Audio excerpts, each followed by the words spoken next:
This is Maddie. What's up? Yeah.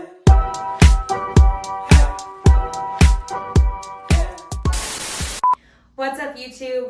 Welcome back to my channel. My name is Maddie. I am a board certified functional nutritional therapy practitioner. I'm an NPC bikini competitor and I am a lifestyle and contest prep coach. I am currently the head coach on Team Empowered Fitness, where our mission is to educate and empower men and women to achieving their fitness goals, all while keeping their internal health in check. This is where function meets physique. And today we are bringing to you an educational topic, a little educational video. I know you guys love these. And we're going to be talking about one of the lesser discussed topics, but ironically, one that I feel very comfortable talking about and I think is super important to discuss because it affects so many of us. Whether you are a busy mom, whether you are navigating out of college and maybe going into the working world and feeling a little bit more stressed, gosh, going through a breakup, traveling, or goodness, going into, in the middle of, or coming out of a contest prep, we have all faced the demon that is constipation. Yep, that's what we're talking about today, poop. So I have put together a little educational video for you guys where I want to discuss how do we address constipation, what causes constipation, and functional things that you can do to get rid of constipation. The reason why I find this video so important is not just because constipation is going to make you feel uncomfortable, right? But constipation is truly, how many times can I say that? I'm like an infomercial. No, constipation is truly one of the things that leads to a lot of systemic functional issues. If you think about what it is in actuality, it is stool, right? That is not passing through your colon or through your GI and thus getting filtered out of the body. Instead, it's sitting there. We know that estrogen builds up in our bodies, whether you're a man or a female, and we get rid of that estrogen load, that excess estrogen, which our body sees as a toxin, by secreting it through feces, all right? So if you're not pooping, you're getting estrogen dominant. We know estrogen dominance leads to things like weight gain, fatigue, depression, anxiety, ADHD. There's just a multitude of symptoms that come from estrogen dominance, which could have just arose into your life because you were constipated.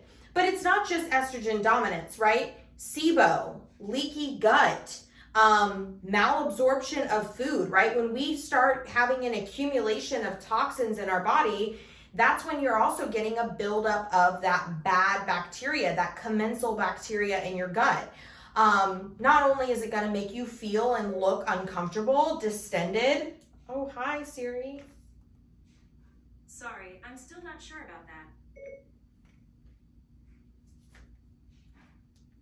Still trying to figure out how to work the iPad. Sorry. Not only going to make you feel distended and uncomfortable, right? But it can lead to a multitude of functional issues. Hormonal imbalances is just one of them. Other ones to name that are, it's important to correlate this between constipation is if you're getting backlogged, right, and you're feeding more food, your body is not actually getting the nutrients from those foods. So your nutrient absorption gets thrown off. And now when you've got one of these functional issues, you're having issues partitioning glucose, so on and so forth. It just downward spirals. So today we're here to address it. All right. So the first thing that I have clients do is a physical assessment for constipation. You may or may not have these symptoms, but this is one way to assess yourself. You'll take your fingers and you'll go about 4 fingers length to the left of your navel. Then you're going to navigate down about 2 full fingers and press inward. And if you feel any sort of lump or hardness there, you might have some impacted stool. Some of the symptoms of constipation, though, are not as nuanced. It's not just that you haven't gone to the bathroom.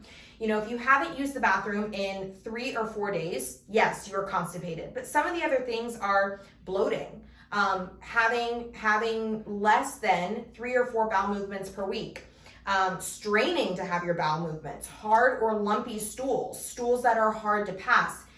Big one that a lot of people overlook Not feeling like you're fully emptying your bowels when you need to go or when you go to the bathroom. Or feeling like there's a blockage, right? But potential causes of constipation, what actually causes it? Well, food intolerances are a big one. Stress is another. Hypothyroidism, diabetes, dysbiosis, SIBO, depression, autoimmune disorders. So maybe things like Crohn's, things like Hashimoto's, supplements such as iron or calcium, dehydration. So I always like to have my athletes consume roughly about 100 ounces, 128 ounces per day. Poor diet quality or lack of fiber. We'll talk about how much fiber you actually need to stay smooth moving. A sedentary lifestyle, or even ignoring urges to use the restroom. So when someone is struggling through constipation, one of my clients, the first place that I usually try to pinpoint or address is the basics, right? I'm not going to run functional tests unless it's warranted. So I usually look at addressing stress. Now, stress can manifest itself in many ways, whether that is dietary stress, stress related to training, financial stress, familial stress, relational stress, so many ways that we can nutritional stress, implement or insert stress into our lives. But I like to first just kind of go through a general stress protocol with them. Okay, so where can we take stress out of your life? Maybe that is in the feeling, the overwhelm with tracking macros, right? This is kind of a nuanced one, but the overwhelm with tracking macros. Okay, so maybe we devise a plan to where you only really need to track twice a week. You only need to track on Sundays and on Wednesdays. You've got your meals done. You follow that. You see what I'm getting at. Relationships, right? Maybe we need to start spending less time with some people and spending more time with others. Can we temporarily reduce training volume? This is a big one that I will, you'll see on the board behind me here in a second. The diet. Sometimes we can have food sensitivities, right? Not necessarily allergies. Allergies are things that might cause anaphylaxis, but sensitivities. A lot of people are sensitive to the immunoglobulins or the various byproducts that are produced by lactose or gluten. Maybe there's certain fibrous sources that are triggering to you. Another big one is volumetric eating. I have a lot of clients who will think that upon starting with me, that low calorie is better, and thus their diet will be filled with a bolus of veggies. Sometimes this can lead to a blockage in the colon. It's actually too much roughage in the colon, creating constipation. Big one here, are we under eating? You know, under eating, your body's gonna be working through a lot of those nutrients. If you're under eating, you're probably quite dehydrated as well, but can really slow that system down. Big one here, are you sleeping enough? It's not always about quantity in the hours that you're getting, although I do have a preference for 7 to 8 hours of sleep, but quality sleep. What does your sleep time routine look like? Are you very sympathetically driven? Do you struggle to wind down at night? And these are things that I walk through with my clients. But on a more practical means, we're also going to implement some other things to reduce stress in my clients' lifestyle, right, in their environment. Starting off, a big one that we'll do is we will start implementing yoga 2 to 3 times per week. I'm not a big yogi myself, but one of the things that we can do is implement like a fun style of yoga training, whether this is you moving through your favorite 4 or 5 poses, hot yoga, so on and so forth. It elicits the parasympathetic nervous system, and thus we're able to digest a lot easier. A big one, squatty potty. There's a lot to be said for the actually being in that seated position.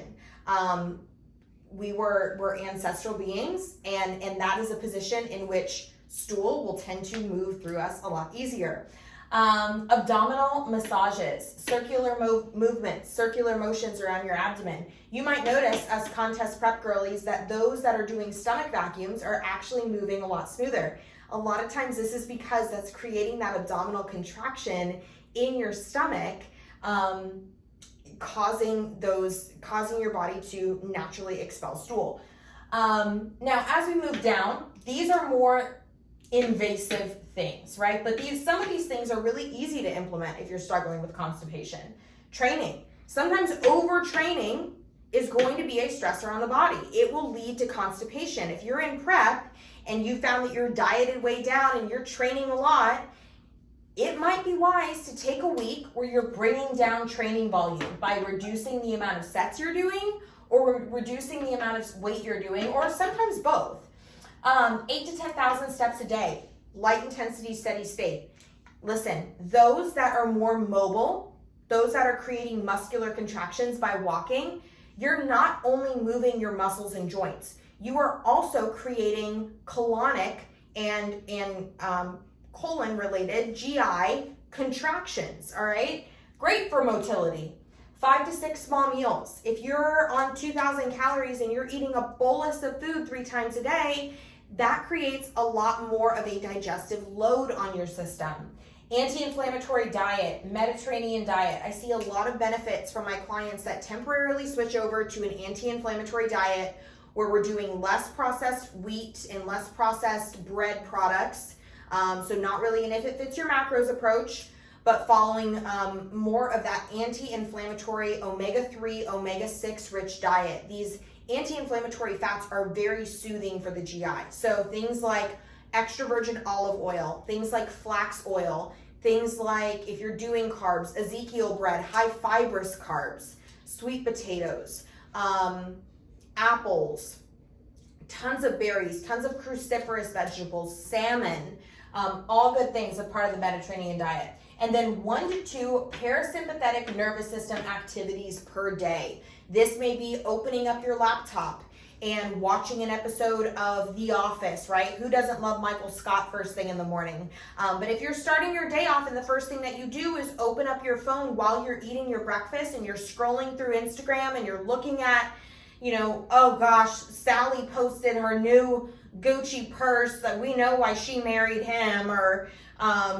it's things that spin your mind to a negative place. If you're a competitor and you open up your phone and you're looking at the competition, right, and what they're eating for breakfast or how they trained the last day or their check-in with their coach, you're starting off your day in a sympathetic state. What happens when you're driving to the gym? Maybe you're eating your pre-workout, or maybe you're leaving the gym and drinking your shake. You've got music bumping, you're going. Now, I'm not saying you need to listen to Deepak Chakra, or whatever his name is, Deepak, and on your way to the gym. Who wants to do that? But the point is, there's a lot of areas in our lives where we can eliminate some of that sympathetic drive that really works against us when we're talking about motility. And it doesn't always need to be yoga or meditation. There's a lot of activities that you can do. Simply taking a warm bath is a parasympathetic nervous system activity. All right. So now we're going to kind of move on to some of the dietary considerations of managing your constipation. All right. So a big one that you'll hear a lot of people talk about is dietary fiber. Now, this is a big thing you might want to note. I like to keep my clients' fiber at about 14 grams per 1,000 calories. This is more on the low side. I would say for most females, I find them functioning well on about 30 to 35 grams. This is because we need a little bit more fiber to help get rid of that excess of estrogen. Okay, now 2 types of fiber that we have here. We have insoluble fiber, which acts more as like a laxative, and it is going to pull water into the small intestine. Examples of insoluble fiber are going to be things like flax oil, Mediterranean diet, prunes, kiwis, and olives. And then we've got soluble fiber. You actually need a good mix of both of these. So if you're only getting one grouping, you're lacking the other, which is equally as beneficial and serves a different purpose. Soluble fiber is going to keep the stool soft. So examples of soluble fiber are going to be things like psyllium husk, inulin, and pectin. But I will say here that inulin does ferment and it could cause gas. And pectin is found in things like citrus peels, apples, plums, cherries, apricots, and carrots, yet it is also fermentable. But psyllium, you can find this in like a powder on Amazon or things like that and add it to stuff. It's a gel forming fiber that acts as a natural bulker, acts as something to bulk up your stool, and also a laxative at the same time. But these are things that you can stay on long term, not like a senna leaf tea, all right? All right, so moving right along, if a client is still struggling with constipation, we are always going to address, probably alongside fiber, is fluid intake. So while we did talk about having us as athletes eating roughly between, or drinking roughly between 128 ounces, 120, 100, 128 ounces, give or take, per day. If you are struggling with constipation, it's always beneficial to consume warm water upon waking, so fasted in the morning. And if you're still constipated, increasing your water intake by 1.5 to 2 liters a day. So from whatever your baseline is, bumping that up a little bit relative to it. I do like teas for constipation, but things like peppermint tea, chamomile tea, dandelion tea is also really good, but teas, great way to get more fluids in. Foods, okay? These foods you're gonna find, one of the big things that they've got in common is that they all have laxative effects, okay? And they're high in either soluble or insoluble fiber. So I have a little list here. Kiwi, prunes, flax seeds, figs, oat bran, olive oil, broccoli, Brussels sprouts, rye bread, citrus, apples, pears, and sweet potatoes. Now, there is a functional tincture, so to speak, and that is a cup of applesauce, a cup of oat bran, and a cup of prune juice, okay? It sounds funny, but the way that you're gonna use that is you're gonna begin with 1 to 2, I had to read my protocol so I make sure I'm not misprescribing anybody. You will take 1 to 2 tablespoons of that per day, each evening, followed by 6 to 8 ounces of water or juice. This should regulate bowel movements alone within 2 weeks. No laxatives needed. Now, if it doesn't, you can increase your dose to 3 to 4 tablespoons per day. So you'll take 1 to 2 tablespoons twice per day. The great thing about this concoction is that you can actually put it in little ice cube trays and you can freeze it for 3 to 4 months in the freezer. Now, final thing I want to discuss with everybody is supplementation. This is kind of a last resort. We've talked about a lot of lifestyle things today, but you'll see these linked below. We've got Beta Plus. I like to do roughly 2 to 3 of these per day with meals. It's a pancreatic enzyme to help your body digest. A lot of us, 90% of people are lacking pancreatic enzymes, which are actually not shown in a lot of digestive enzymes that you're taking. Vitamin C. I will have clients load up on vitamin C all the way until their stools are runny. So, I mean, you're not going to overdose on vitamin C, but I would start with like start with a single dose and then double it if you're not seeing an improvement. Glutagenics, this is a big one. This is L-glutamine and aloe. I love this powder. I take it 3 times per day. You can mix this in your warm water upon waking too. And then over here, ThyroBoost Essentials. It doesn't have any sort of thyroid glandular, but it does have a comprehensive mineral complex in it. A lot of us are deficient in these minerals, which also a sluggish thyroid is going to easily contribute to constipation. And then stress support. So we can do Court Ease. You're always safe to take Court Ease for the most part in the evening if you've done serum labs and you see that your morning cortisol is high. I don't love taking Court Ease during the day because for some of our clients, it can make you feel quite tired and relaxed. So we might use something like Adrena Health instead. That's also linked below. But I do like to see a 4-point ZRT test so we can figure out at what point throughout the day is your cortisol actually spiking to discern when it's most advantageous to bring in something like a Court Ease. But stress support is always beneficial when it comes to constipation. And then if worst case scenario, we can implement a cortisol reset. Essentially what that is you'll take 2 quart E's every 2 hours for 2 days straight, tons of water and no training at all, and essentially resets your cortisol. This is a functional practice. You don't want to do this if you're not under the direction of a functional practitioner who's certified to do this. But it is something that really tends to help when constipation is brought on by stress and prolonged stress. If this is you, I hope that today we were able to get to some of the bottom of your constipation so it gets out of your bottom.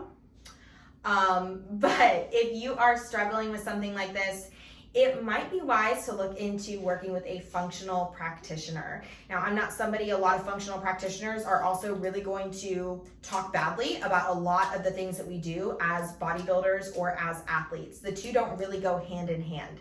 The beauty is that we have a team where the two do go hand in hand, and we found a way to integrate your physical goals with your internal body and optimize both at the same time. So if that's you and you're interested in working with us, we're running some really great specials this month, and the link is down below for coaching.